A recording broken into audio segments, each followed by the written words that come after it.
I should come with a warning label.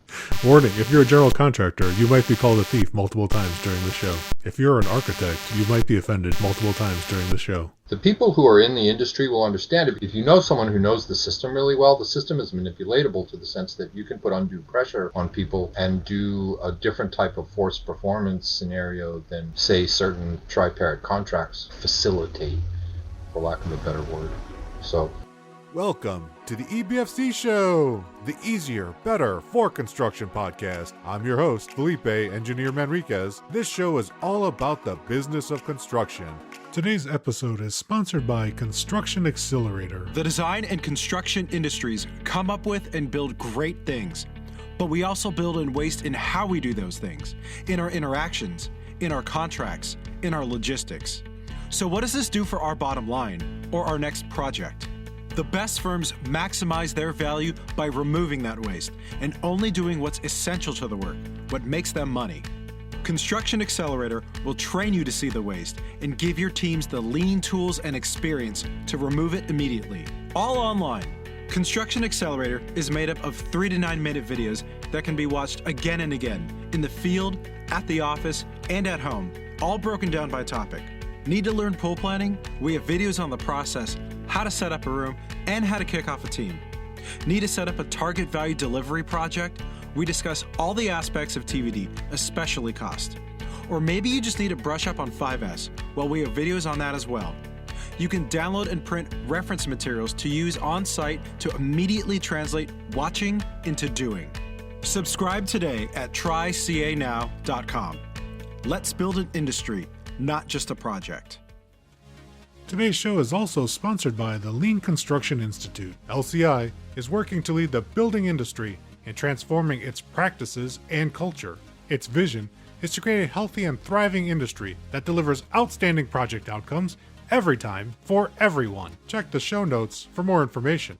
Now, to the show. Welcome to the show, Sean Graystone. I've spent many conversations with you. Fully enthralled is the only appropriate adjective to describe my feeling when we're talking. Not being facetious at all. You tend to draw the best out of me when we talk. Thank you, Sean. Appreciate that. My name is Sean Graystone. Currently, I am a owner's representative. Side of the business I got into probably 15 years ago or more. Born in New York City, I was raised in Chicago. I lived in Europe as a teenager. I came back to the United States, went straight into a carpenter's training program in New Mexico, which is where I ended up before I'd even graduated high school. So by the time I stepped out of high school, I had a full-time job as a carpenter for a construction company. That started me off on a lifetime career. Was brought into a small company and asked to become a junior partner in a 3-man company, which I did until I hit probably my late 20s, at which point I opened up my own, one of eventually 3 or 4 construction companies myself. I became a general contractor. I functioned mostly out of the state of New Mexico, although we did work nationwide. We had multiple divisions. I did straight up public works for a very long time. That was one group. We did historic restoration of significant buildings. That was another division completely. After the bonding and surety crisis after 2001, we had been doing some very high-end residential operations, but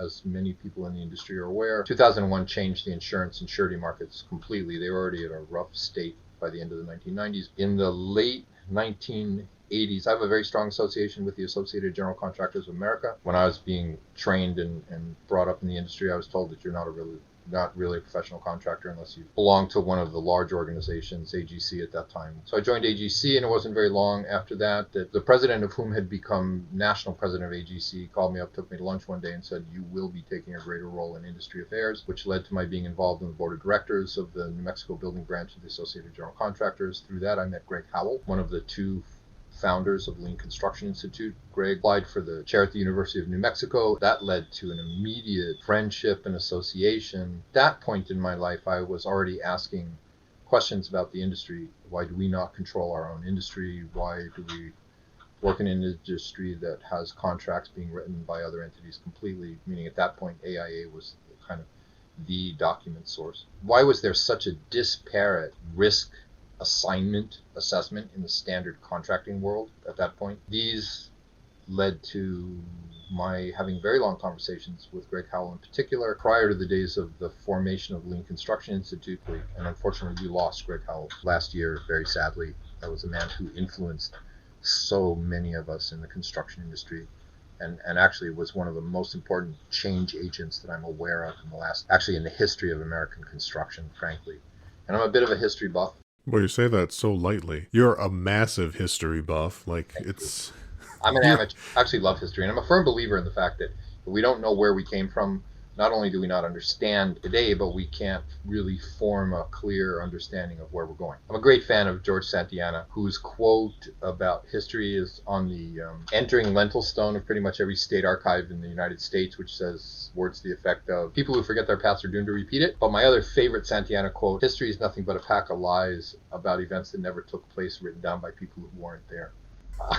I think that Greg had a profound effect on me. I ended up joining the Lean Construction Institute in the very early days, very active in the very early conferences. I gave a paper in 2004, about when I became the president of the New Mexico building branch of the AGC, on the crisis in construction labor, which we are now seeing the fruit of. Probably anyone watching this and who's very active in the construction industry is well aware of. Labor is a crisis. Education is a crisis, as it was then. It was part of the paper I gave even in 2004. I'm very sad to say that a lot of the things I forecasted came true. I'm very happy to say that the New Mexico building branch of the AGC was considered very progressive. We formed our own self-funded work comp pool early on. I think we were the second state besides Alabama who successfully did that. So we bought a high school outside of Albuquerque, New Mexico, and it's still active and it's training trades. I'm a big advocate of trade training.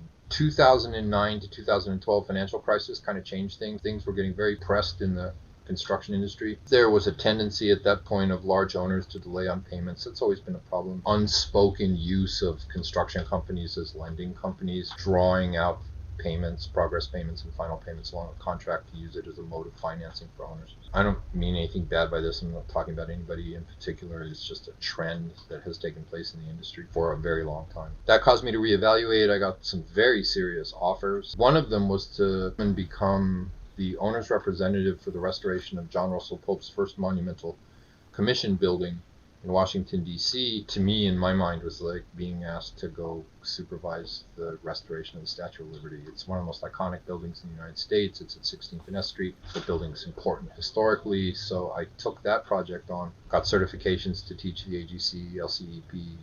That's a lot of acronyms, Sean. Sorry. AGC, American General Contractors Association. The LCEP is the Lean Construction Educational Program, developed jointly originally by the Lean Construction Institute, Greg Howell, and the AGC, and then the AGC was licensed to actually manage the classes themselves, so that's 7 units of lean education. My association, Lean Construction Institute, continues. I'm an approved teacher for all of their modules. I'm a member of the Coaches Community of Practice for LCI. I'm on the Associated General Contractors National Lean Steering Committee. So I've gotten very industry involved, as I was pushed to do when I was very much younger, and I think it's really important. I don't think I need to tell you that we work in a very dangerous industry. We work in a very time-consuming industry. We work in an industry that has traditions and practices that go back to the end of the 1800s. I knew it went back, Sean, but I didn't know it went back that far. Modern American construction starts roughly right around the time of the Civil War, shortly afterwards. There were 2. I would recommend that anyone who likes this stuff join the Construction History Society, run out of Georgia Tech. Basically, 2 forms of construction started with 2 or 3 of the oldest construction companies in the world. Norcross Brothers was one of them. They no longer exist. They went out of business in the mid-1920s. Basically, what we would now call cost plus, which is time and materials plus an arranged profit, or their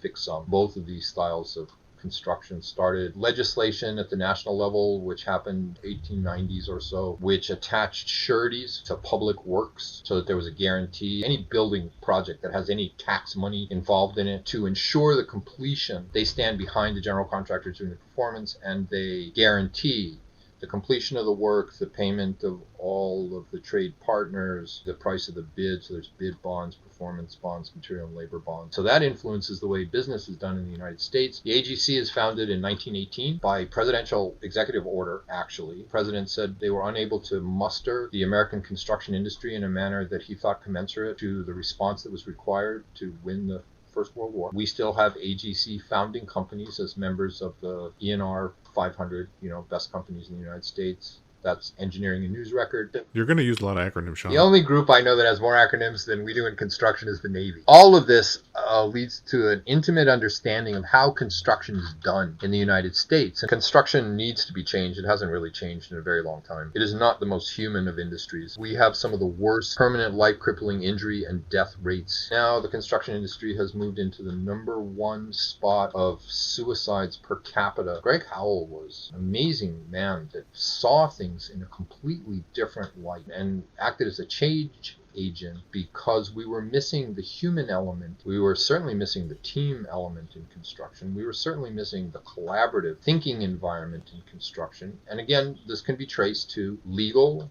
insurance, methodologies, the way contracts are written, the concept of liability and where liability boundaries stand, define oftentimes in the old days how relationships between companies were formed. When I was coming up through the trades as a carpenter, speaking to the non-humane element of it, when they told you to work 120 hours in a week, you worked 120 hours in a week. Otherwise, you were passed over to go from a crew boss to a foreman, and from a foreman to a junior super, and from a junior super to a senior super, and from a senior super to project executives, vice presidents in charge of divisions, for example. But you didn't climb up the ladder of advancement if you didn't do exactly what you got told to do. The site opened up at 6 a.m. You need to be on the site at 5:30 in the morning with your cords rolled out and your tools out, because the clock started at 6 o'clock, and if they didn't hear the sound of saws buzzing or whatever piece of equipment you were using, if that sound wasn't audible at 6 a.m., they told you to pack your stuff up, roll your cords up, get the hell off the job site. And we could tell stories about the old hazing ways of getting into the trades and stuff. And there's been a lot of societal change, but construction is slow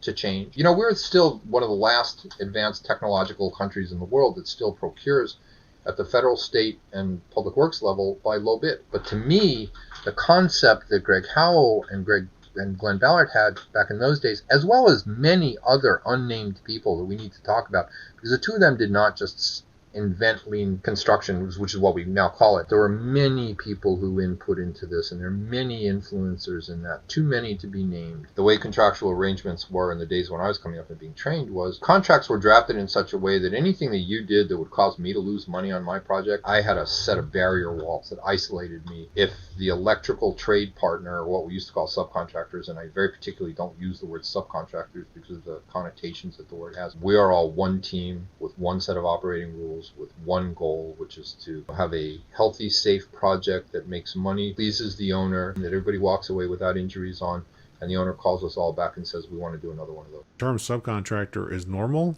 It's inside of contracts. Trade partners versus subcontractors is the emphasis on the fact that no one is sub on a job. They're not my subs. They're my partners. We don't produce construction projects as an individual. I don't go out on a job site, excavate, pour the concrete, lift the steel, put the finishes in, commission the place, and step off. It takes an enormous amount of people. AGC's Lean Construction Education Program emphasizes on an average project, let's say a $20 million.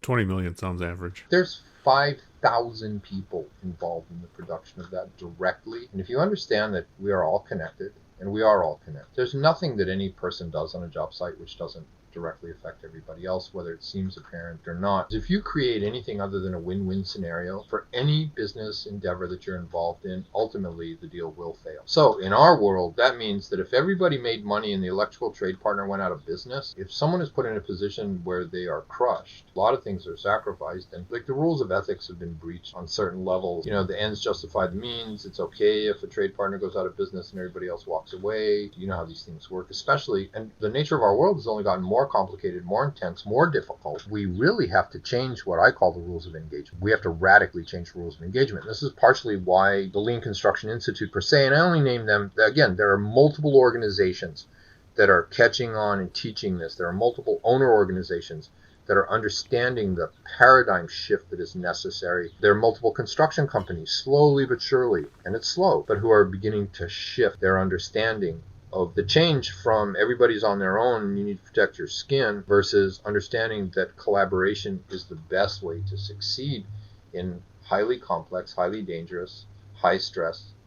Sean, we're seeing the same parallel even just in our entertainment. If you just look at blockbuster movies over the last 30 years, you went from the individual lone hero to now everybody works in a team. The Arbinger Institute's book, Leadership and Self-Deception. One of the bottom line lessons of which is if you have the opportunity to do something constructive and quote unquote good for someone else and you don't take that opportunity, whether it's a stranger, a family member, a business associate, or anyone who you happen to come in contact with in the course of your daily living, and you don't take that action to benefit them, you're engaging in an act of self-deception. Thinking that is behind what they call inward and outward mindset, to me, is critical. We refer to lean as if it's a methodology and a system. I want to say that lean is a paradigm change. Not only do we have methods and practices, there's the last planner system, there's choosing by advantages, there's tools that are available, but you can exercise all the tools in the world, and if you don't understand the paradigm shift of the fact that it's a change in the way of thinking, we can't think our way into a new way of acting, but we can act our way into a new way of thinking, which is why implementing things like the last planner system trains people to think in a different manner, as well as being a good technique to change the way we schedule. It's easier to act your way into a new way of thinking than to think your way into a new way of acting. This is a paradigm, inward and outward mindset, growth and fixed mindset, emotional intelligence, psychological safety. The whole lean system per se is they understand that it's a human system. What is the basis of fear reactions? What is the basis of hedging and inertial behavior and defensiveness? And you got to understand, those are the keys behind the types of contractual arrangements. Protect myself at the expense and loss of everybody else. And at one point in time, that was considered to be acceptable. But even the U.S. military, in its high-performance operations, the Department of Defense document, Power to the Edge, they understood that cross-training, understanding emotional intelligence and psychological safety leads to radical changes in the performance of the team. Failure analysis and collapses in procedural methods. Oftentimes, people want to go just to process thinking or systems analysis. But to me, systems analysis without the understanding of the human element is only a partial. It's looking at half of it. It's going to fall short. It's like Newtonian mechanics versus quantum physics. Sean, you and I have friends that at the Department of Defense, and we know that now in the 2000s, 2021 right now, they've got agile contracts. They want their contractors, their builders, to operate in agile ways. They need to deliver fast and be agile to keep up now with the speed of computers and the internet and interconnectivity. Things are just accelerating. Yeah, and actually the speed of operations are getting to the point that the old-fashioned command and control module no longer works. And in that document that I just referenced, Power to the Edge, the DoD doc, the theater of operations, and I am no military expert, don't get me wrong, I played military games when I was a kid. Having an operation that is moving so quickly that you can't rely on taking the order to proceed, and I'm using a construction term, not a military term, on a decision that's critical in the field without going all the way back up the command and control ladder. The guy in the field has to talk to his foreman, who has to talk to the floor foreman, who has to talk to the junior super, who has to bring it to the site super, who then has to go to the project manager, who then has to go to the PX, who then has to go to someone to make some critical decision, and they have to check with the insurance company or with the architect. And by the time that's come down, you've lost days in operation, and you've created a whole bunch of makeup work scenarios that we take this into the military theater, and you have dead people is what you have. You have someone who did not get an order to fire quickly enough. The moment of engagement in that theater of operations was ineffective. The level of engagement that we deal in where people's lives are on the line. 4 deaths and 16 permanent life crippling injuries per day in construction. That's higher than U.S. military losses in operations. No resource is unlimited. I don't care what it is. If we're not thinking to improve something every day, we're not dealing with the reality of the situation as it is. And in lean thinking, this becomes really critical because this is Kaizen and continuous improvement concepts. I think the learning cycle's eternal, and the minute we get lax at that, we just stop growing. To me, that's it. If you don't have that burning, lusting desire to know, then go ahead and continue on with your operations daily. How do you affect change up the ladder? If your boss has been doing the same thing that they've been doing that's made them successful, what motivation do they have to change? They don't. Many don't. And this leads to intransience and inertial reactions and failure to move forward. But again, to me, that is not the proper approach. Lean thinking, collaborative thinking, high intensity, high performance, high lean engagement intensity thinking, it's not just the application of the last planner system, the 5 S's.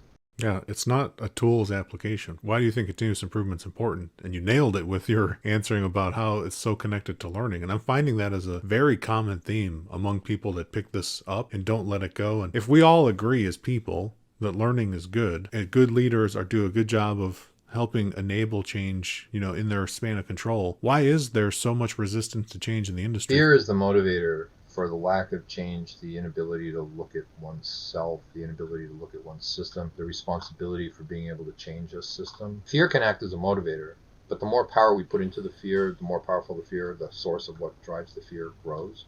So therefore, a defensive reaction doesn't work. We need to embrace the weaknesses and the things that we fear in ourselves first. We have to understand that human beings are filled with flaws. Just like lean thinking teaches that there are no mistakes, there are only learning opportunities. We only learn from our mistakes at best. There was a blowout on a project. It was a major project. They were about to go bad. Red notices were about to hit the fax machines. We're talking about surety stepping in and all the rest of this stuff, and they send me out and I got to go fix it. And I fix it. It's 4 hours of what I used to call headbang behind closed doors. And when I come back to the office, my mentor and boss at the time, very old school, heavy, low bid federal procurement thinking and training, looks at me and says, "What happened?" Because I get back to the office, it's like 6:30, and he goes, "What happened?" I went, "I fixed it. I nailed that."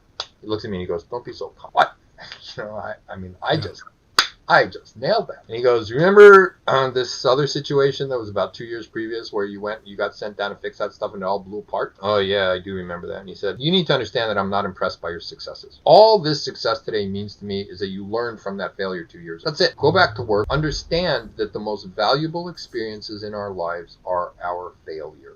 Your successes are meaningless. How you rise from your failure and what you learn from that lets me know whether or not you're the type of person that we want to work with." Why is change difficult? Why are there still a lot of problems within the modern construction industry? Why do people resist change? Why is there inertial resistance to change? Why isn't lean being adopted or lean thinking? And I don't even want to call it lean. Why isn't high intensity collaborative thinking and team understanding being taught right now at the most leading edge schools teach? And some are slowly but surely doing it. But why isn't this the MO for every major successful construction company in the US and the rest of the world? Because it's not. Some of the resistance that I've run into training and teaching, and so have many of my peers, this is all just a bunch of hooey. I've been doing this successfully for 60 years. Don't tell me what I do works. Now, did someone get damaged psychologically, emotionally, financially as a result of that action? Yeah, but that's not my business. They didn't bid it right. They didn't behave correctly, whatever. But this speaks to a gruesome disconnect. And I'm going to say something that probably a lot of people aren't going to agree with, but I firmly believe deep down inside, everybody knows the difference between right and wrong. Everybody. Have some people grown in modern business? Can people just go ahead and steamroll through something without dealing with the repercussions? And what do they say? It's business. It's not personal. It's all personal. Yeah, and that's part of the change in this understanding of the fact that there can be no interaction between two human beings of any nature whatsoever that is not a human engagement. The rules of engagement between human beings are consistent. If we don't operate with that understanding, we are, in the words of the Arbinger Institute book, committing an act of self-deception. I've heard from several psychologists that I know personally that have told me that the environment in which people operate does more to create, shape, and enable character than anything else. Can you define a successful contractor? Everybody growing up, if you grew up in your neighborhood, and I don't care if it was in the south side of Chicago, someplace in Iowa, small town kind of environment. Does everybody remember the family that was on the block where the uncle was always in the gutter, drinking Sterno, and was just kind of the town drunk? Bunch of brothers and sisters, and one of them was in jail for bank robbery, and there were two people who had died of overdoses or were heavily addicted. And yet, two of the brothers in that household, one of them became the governor of the state, and the other one became like the head of the legislative council service for the state, like the group that wrote the laws for the legislature. What was it? Why did the family environment apparently destroy 6 out of the 8 children in that family, and 2 of them rose above everything and came to be very successful and very powerful?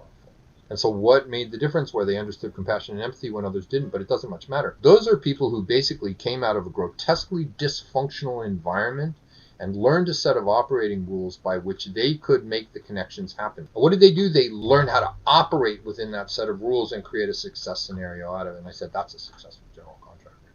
Like I said, I was in my late 20s, early 30s when I went, there's something wrong with the system we're operating. You can't have this many deaths. You can't have this many companies going out of business. You can't have this many injuries. You can't have this many dysfunctions. Every major mentor of mine in construction died at their desk from their 3rd coronary, diabetic, 80-something years old, never went home, and tied to their surety company. Half the ones I know all of their assets folded up. And we're talking about former heads of the Associated General Contractors at national level. We're talking about major community influencers. The guy I'm particularly thinking of right now was on the board of every bank in 5 states. It was on the board of directors of the Salvation Army, Goodwill, United Way. I mean, you name it, they were activists. They had great social conscience. That man in particular taught me that if you take your assets out of a community, you're required to put your assets back into a community. In other words, don't work in one town and buy your lumber out of state. Don't work in one town and purchase your steel elsewhere. Don't hire from out of state. Go cultivate the people that you need out of the community that you're building for, because otherwise you're not creating the cycle of return, right? You're not. So we spent a lot of time recruiting our carpenters.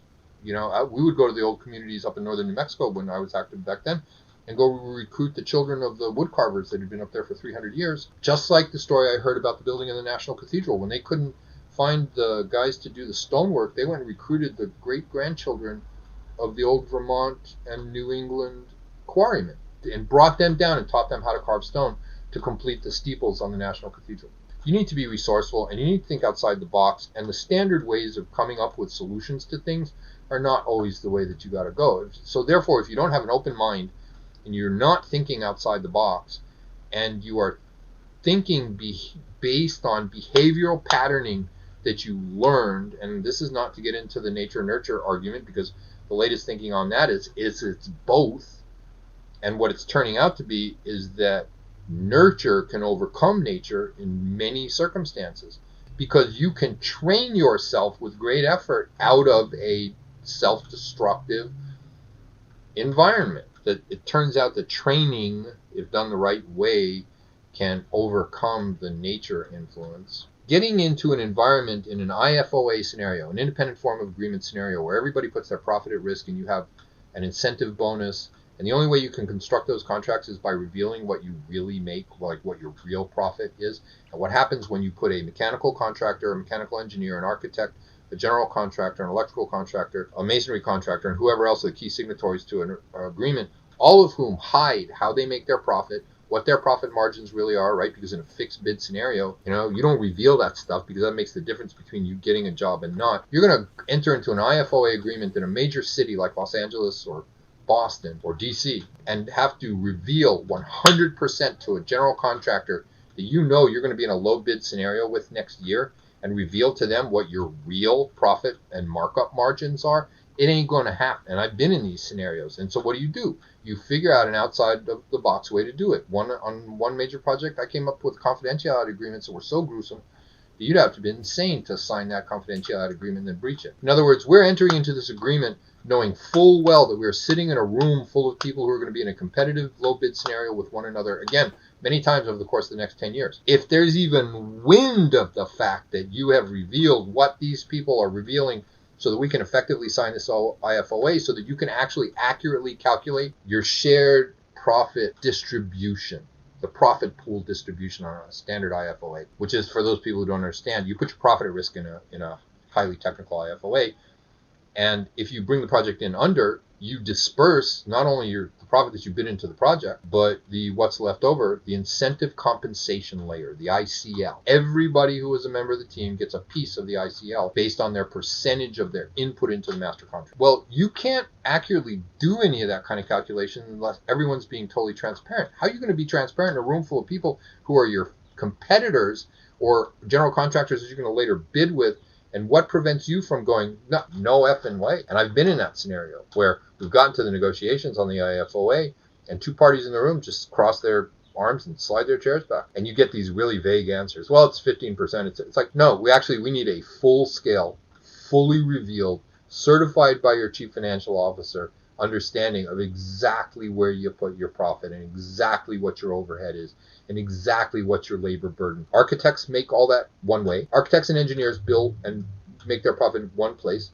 Plumbers and electricians do that in another place completely. I'm not going to say it because these are touchy industry trade secrets. And the general contractor and the structural make theirs in a completely different manner. Someone asked me what's a real high-intensity lean IFOA scenario like, and I said, everybody gets into a conference room together and they take off all their clothes. All of them. The warts, the big belly, my bald head, scars, the stuff we're not supposed to talk about, men, women, makes no difference. Everybody gets in the room, gets 100% naked, and sits down at the table and negotiates a project. You don't have that level of transparency, you're not going to have a high level of engagement. How the hell are you going to get to that level of transparency without a real, truly tested, vulnerability-based trust agreement among the participants? And how do you get there when we're in a market which allows bid shopping, which allows, and God forbid I said that, but you know what? I don't care who says what.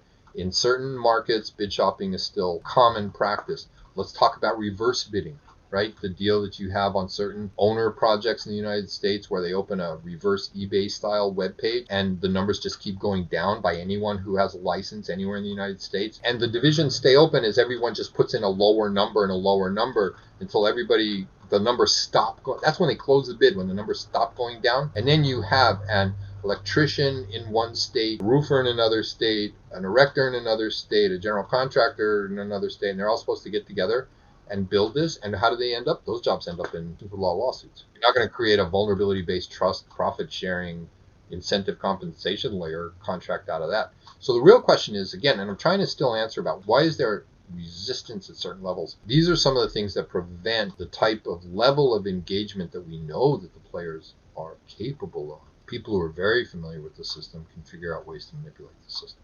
And so I could tell you multiple examples of how low bidders on very expensive projects manipulate the timing of when payments are due, and they withhold payments till you get to the edge of the lien filing requirements on a bonded project. And basically at the last second they'll call up a trade partner and go, well, we owe you, 3 months worth of progress payments, and no one's answered the phone for ages. So if you take 10% off of everything we owe you, we'll cut you a check today. If not, go ahead and call in the surety, because we have a bunch of paperwork that shows that you're responsible for this many days in the first month of the job, responsible for this many, and then we're just going to prosecute you because we keep extensive job logs. And the day we told you to show up with 16 people on the site, even though we weren't ready for you to show up with 16 people on the site, nonetheless, our job log shows that we called for 16 and you showed up with 3. You delayed the job, so go ahead. Where's this going to go to? And of course, unfortunately, in many of the scenarios, and I'm basing this on real scenarios, okay, I'm being really light, not giving you the details, but you know what happens in most of those scenarios? The trade partner goes, fine, just give me the check. Because you know what? They're 3 months out on an enormous layout of capital expenditure. And borrowing and banking after 2009 was not what borrowing and banking was in the late 90s. Contractors operated both trade and prime with massive credit lines. Massive credit lines. How else do you think we function when we have to capital outlay on owners who would frankly delay payment until 1 day before you were required by contract to file a lien notice? Otherwise, you had no guarantee of being paid after that point. Someone who is highly sophisticated in this system and who comes from construction groups, both trade and prime, who know how to play these games, now we're into a world, and this is the unspoken side of construction. And again, that has to be dealt with and addressed, because we're not talking about that openly, and we're not talking about what some of the real games that go on forced performance scenarios are. How are we going to once again get to vulnerability-based trust, completely transparent, incentive compensation layer, profit-sharing contracts? And there are some owners in the United States that need to be complimented, because some of this is being very heavily driven by the owner side, who finally went, why is it that every project that we're paying for can't come in on time? We're inundated with change orders, and the project's 60% over the original budget estimate of what it is, and we can't complete. And what are we doing to the owners when we're doing that? We are failing. That's what we're doing. We're failing for the owners. We're failing for our partners. We're failing for ourselves, because even if we can make the money roll go, ultimately we're engaged in a massively non-win-win scenario, and there will be destructive repercussions from those actions. I'm supposed to, as an owner, pay the contractor for progress. I'm waiting until 90 days to make the payment. And what's going to shake out of that is, people that can't make payroll, people that can't get credit to buy the equipment to keep the workforce engaged. And then we're going to also create pressure on the workforce and on those teams. People don't want to come to work, or it's just dreadful. Yeah. And the environment is so dreadful. Now you've got a labor shortage. I mean, you forecasted this over a decade ago, we're going to have a labor shortage in the industry because we're not attracting people to come to the industry. Who wants to come to an environment where you don't get paid for the work you do? You have to argue for what you've actually done. You're treated like a thief, actively treated like a thief. I've had architects tell me that general contractors lie, cheat, and steal on the first 5 minutes of meeting them. Yep. And that they were told in school. We had a really large client, and the guy goes, my son wants to be a carpenter. So we take him in and we train him to be a carpenter. And he wasn't meant to be a carpenter. He just wasn't. He didn't like the construction environment or anything else. So he worked for a few years. And one day he comes to me and he goes, I know what I want to do. I want to be an architect. And we're like, rock on, dude, go. And he goes to an architecture school, one of the 5-year programs in the United States. And I'm leaving this all very vague. This is pre-1990. In September, October and he leaves during the summer, right? We don't hear anything from him. And I get a phone call at like 9 or 10 o'clock at night. Totally unexpected, but my number was available to anyone who worked for me. And Sean, so-and-so, like, dude, what's happening? How's it going? Like, how's school? He went, you're not going to believe what just happened today. And I went, what? In the nicest way can be said, the fact that we're all trained differently doesn't help anything either. The fact that an architect is trained one way, a mechanical engineer is trained another way, a bricklayer is trained another way, there are educational disparities there, and laborers are trained in another way completely, right? They all speak different languages, and this is a problem, okay? But this is a direct story about what you were talking about, the crooks, being called a crook, because I've been in multiple situations where the architect repeatedly we walked in the door and he went, all contractors are crooks. We know it. We know you're stealing from us. You know what? Let's just get this over with as quickly as possible because I basically can't build this building unless I hire a crook. The guy goes, I went into Architecture 101 at this major university. And he said, and I was in a hall with 250 Architecture 101 students. Forgive me, any architects listening to this, but this is a true story. And he goes, so they put a guy's face up on the screen. Opening lecture was, owners are babies who have lollipops and they want something. Contractors are crooks who like to steal candy from babies. Architects are the police that keep the bad contractors from stealing the candy out of the baby's mouth. Talk about indoctrination. And granted, that could be a horrible teacher in a horrible scenario, but I do know people that came out of that school of thinking because I've had to work with them on and off over the course of my entire career. Nobody's good or bad in one way or another. There's, the standard contractor joke. We're going to bid this project. How are we going to bid it? And it's like, we're going to hire 3 other contractors, double their prices, and take the low bid, and we're going to keep the other half kind of deal. So no one's immune from unscrupulous actions but incorrect thinking in certain environments, but we have to understand that there is a doctrine of training also lends itself to the disconnects that we experience within the industry and what makes it difficult for us to make an effective transition from inward thinking mindset, thinking fixed mindset engagements to outward thinking, outward mindset, growth mindset, high levels of all those things we talked about, psychological safety, vulnerability-based trust. And there are modern people who are talking about this. There are people making change. The change is not affecting itself quickly, rapidly enough, nor effectively enough yet, although we are going to see a change in the curve here.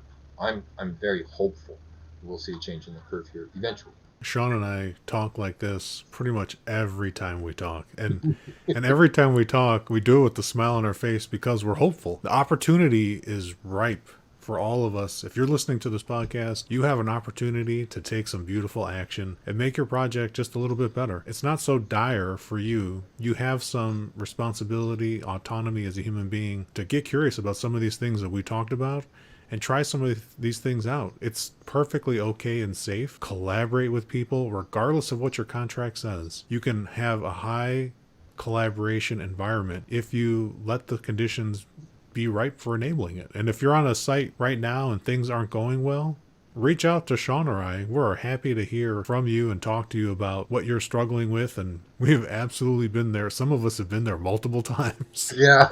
Some of us are scarred and hopefully not growing old and cynical about this. One of the comments you were talking about just reminded me. So I just found this new influencer on LinkedIn. You probably know her. Her name is Katie Anderson. Have you run across Katie Anderson yet? Oh, Katie Anderson has been on my show twice, Sean. I am so... Okay, I'm old and behind the curve, like way behind. I try to think that I'm like all so clearly Sean doesn't stay up on this podcast, ladies and gentlemen. No, I don't stay up on this podcast. I, like most people in construction, am a workaholic. And as much as I try to change that factor, multiple home life scenario failures can speak otherwise. I just saw her, whatever it is, brief piece on the real meaning of Kaizen and continuous improvement. Have you seen that little blurb? Of course. It's brilliant. And what Felipe is saying right now is I urge you to go find her on LinkedIn and watch this real meaning of Kaizen, continuous improvement. It's not 5 minutes. What is it? 7 minutes, something like that, max. Yeah, we'll put a link in the show notes to Katie's video on it. She nailed that stuff. What you're talking about, she nailed it. What a brilliant thinker. I'm a new fan. Perfect. I'll tell her the next time I talk to her that she's got another fan in Sean Graystone. And she's got a fan. This is a thinking person who has put together things beautifully. And I love the fact that she uses the roots of words, which I'm very much into, hidden languages within language, which is understanding where the roots of words come from so that we can understand what we're really saying when we're using words. I try to be very particular with my words, even though it may not appear like that today. I actually try to be very particular with my words because I think words have profound meanings. And she, through an analysis of the words that make up Kaizen, and some other thoughts in there, lead to the things that you were just talking about, and leads there beautifully, just beautifully. This stuff is out there. I, along with Felipe, encourage anyone who's doing this to find that burning, lusting desire to know and follow it. It's like a magnesium fuse. Once you light it, it's very hard to put out. And to me, the job of a good teacher was always just to light it. It really is just like a magnesium fuse. For those of you who played with stuff you shouldn't have as kids on construction sites or anything else, you understand that once you light magnesium fuses are very difficult to light, but once they're lit, they're very hard to put out. And so it's the same thing, follow that, be an agent of change. That's really what I was thinking, Felipe. There's this beautiful, I was told is possibly a Chinese or a Pacific Rim saying, to change your world, change your country. To change your country, change your state. To change your state, change your town. To change your town, change your family. To change your family, change yourself. So the route to affecting great change, just like in chaos theory's concept of the butterflies flapping wings on one side of the world creates a hurricane on the other side, which is why, by the way, the understanding of the fact that there's no insignificant action in a human engagement. In other words, something that you think is a casual go-by situation on a job site when you're walking by someone is not a casual situation. There is no casual situations. Everything has to be done, and she speaks to this beautifully with the concept of intent and purpose and understanding what your intent is. So if you're mindless of your intent, you're not performing according to this new paradigm set of thinking, right? Intent is everything. To make the change in the world, we have to change ourselves first. If I can change myself, anybody can change anything, because I'm one of the most stubborn, hard-headed, fixed, stupid people you've ever met in your entire life. And so I figure, confirmed. Yeah, it's absolutely the case. I'm not facetious. But if I can get there, then I fail to believe that anybody can't get there, frankly, really, truly. And there is no measure of progress. The only measure of progress there is comes from the Obusan story from Nicholas Modig. It doesn't matter if the change that you make is incremental. That's how, that's that other cliche thing, to shift the battleship. Or as they found out in the Suez Canal recently, to shift a giant ship 1 degree takes an enormous amount of effort, but a 1 degree shift early on is, a very wide split when you're 200 miles out. So again, it's like, don't shy away from the work, don't shy away from the work of ourselves. Everyone in construction really works very hard. There are very few slackers in this world. Where we don't put the focus is on changing ourselves, because we're induced by fear, the failure to be able to face the parts of ourselves that we condemn the most. And just like that old theory about the person in the office who screams loudest about stealing in the office is the person who's doing the stealing, it's because people attribute to other people the things that they think. We don't understand looking outside the box thinking at all. We don't understand outward mindset. We attribute our own motivations to everybody else that's around us, thinking that they think the same way. We have to get out of the place where we run from with fear and turn around and embrace these parts of ourselves, knowing that we all come from one source. We're all created by something beautiful in a world that's supposed to be beautiful. So let's work on making the world beautiful and making ourselves beautiful. Even the ugly wart part. That's the getting naked in a conference room to sign an IFOA contract. You know what? It turns out all of our warts and whatever other things we think are so horrible about ourselves, they're just us. They're us. We need to learn to love ourselves first. You can't love anybody else. You can't love yourself. You can't be responsible for anybody else. If you can't be responsible for yourself, you can't master anything if you can't master yourself. But again, we talk about this stuff in construction not often enough. So. Until now. Above the estimator's desk at a company I did work for years and years and years. These are guys who got their estimating degrees in 1935. They're responsible for building things like the Pentagon and Los Alamos National Laboratories, okay? There was a sign above the head estimator's desk in the estimating room, because this is old school. And this is what I grew up to at 17, 18, 19, 20, 21. The sign said the following, and this isn't a good sign, okay? Don't take this like I'm promoting something. This sign contributed to my inability to think clearly in the field for the first 15 years of my career. It said, architects are professionals that know a little bit about a great many things, and they go on learning less and less about more and more until they know nothing about everything. Engineers are professionals who know a great deal about a very limited field and go on knowing more and more about less and less until they know everything about nothing. Construction estimators are consummate professionals who know a great deal about very many things, but due to their constant association with architects and engineers, end up as frustrated, angry old men. That was a placard. It was this big, and it hung over the top desk. You want to know how many people that sign influenced? It's when architect bashing or engineer bashing was part of the name of the game. Now, the flip side to that is, I hate to say it, but I've known architects who've used contractual terms, especially liquidated damages conditions and punch lists that never ended kind of situations. Yep. I mean, I sat in a meeting once with an architect, nationally known, made the covers of magazines, who basically said to the owner, we never pay our retainage. That's just, you can rest assured you're going to get 10% back on this project. We'll make those punch lists so odious that, right? And this is no different than a contractor saying they're going to pad their bid to deal with certain people. I mean, these are all, again, part of the dark. I don't want to call it dark because I don't like the terms dark and light. There's a beautiful piece called Don't Hate the Dark, written on one of the, like, Elephant blog or something like that was really, really clever. Because just like the analogy I made about the tapestry, the dark parts of the tapestry is necessary to the definition of the picture on the tapestry, as are the light parts. So that everything has a purpose in life and the adversary is not evil. These are the things that solicit emotional responses, Sean. These are also reflective of the misunderstandings and failures that cause hostile working environments, the territorial disputes, and all the rest of that kind of stuff that comes up in non-constructive, what I would call unhealthy business engagements, whether in construction or any other industry. We need to work hard to overcome this, because I fully believe that human beings are good at heart, good in nature at their core. And like I said earlier, I think everybody knows the difference between good and bad and right and wrong. And what we have to do is find out what causes us to react like that, and then heal the things within ourselves that cause that type of behavior. Because there is nothing more rewarding. Nothing. There's nothing more rewarding or powerful than being on a high performance, high functioning team. And the human connections that grow as a result of that are unparalleled in any other experience that I have. It's another reason why, as cynical and as jaded as I may appear to sound at times, I've been in this since I was 17, and I come from multiple generations of it, and I love what I do. I love building. I love construction. I love the environment.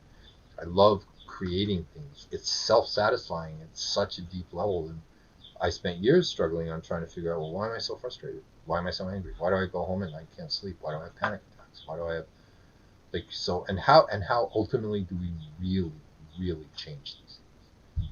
Because implementing real change and deep change is not easy, but it's achievable. It is achievable. And I've also found that the single individual effort is not what gets us there. It's the joint effort. It's the conversations I have with you. It's the conversations I have with my other peers in the industry. It's the long, deep conversations. Have the uncomfortable conversation. Have it. Do it. Have it. It doesn't matter if it makes you squirm. It doesn't matter if it triggers emotional stuff. It doesn't matter if somebody gets angry. The point is, do it. Because in doing to it without conflict, there's no motion forward. Constructive conflict is healthy. Anger is not a bad thing. Anger can be indulged in. Anger can be abused.